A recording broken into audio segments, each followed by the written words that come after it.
జూబ్లీహిల్స్ ఎన్నిక ఇది రేవంత్ రెడ్డి విజయం అని ఒక ఆయన, ఇంకో విజయం అని ఒక ఆయన, ఇవన్నీ బంద్ చేయరు. ఎవరి విజయం లేదు. వాళ్ళకి అంత సత్తా ఉంటే ఈ పరిస్థితి ఉండకపోవు. 119 గెలుసు.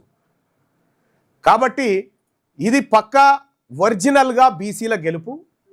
ఇది బీసీల భవిష్యత్ రాజకీయ అధికారానికి నాంది ఈ ఫలితాలన్నీ.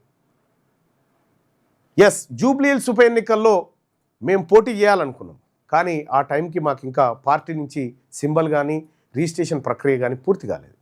సో అది కొంత ఆలస్యం జరిగిన మాట వాస్తవం. అయినప్పటికీ మా వర్గాల నుంచి ఉన్నటువంటి బిడ్డ గెలవాలనుకున్నాం. ఇవాళ ఇంకొక బీసీ బిడ్డ ఎక్కువైపోయాడు మాకు శాసనసభలో. We are happy. రెండవది, ఇక ఈ గెలుపుని తీసుకొని పోయి మహేష్ కుమార్ గౌడ్ బృందం పోయి ఎవరిని రాహుల్ గాంధీని కలిసింది. సో మహేష్ కుమార్ గౌడ్ నేను గెలిపించుకొచ్చిన అనేటువంటి మాట చెప్పడం జరిగింది. దానికి ఓకే, మహేష్ కుమార్ గౌడ్ ఎఫర్ట్స్ ఉండొచ్చు.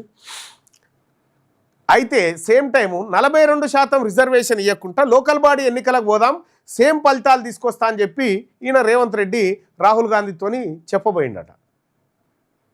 అంటే 42% రిజర్వేషన్ ఎగబెడదాం బీసీలకు, మళ్ళీ నేను ఇదే దుకాణం తీసుకొస్తా, మళ్ళీ గెలిపిస్తా అని చెప్పిండట.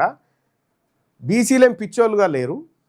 నువ్వు 42% రిజర్వేషన్ ఇవ్వకుండా ఎన్నికలకు వస్తే కాంగ్రెస్ పార్టీని శీర్షింత గట్టి లోపల వేసి తొక్కుతారు.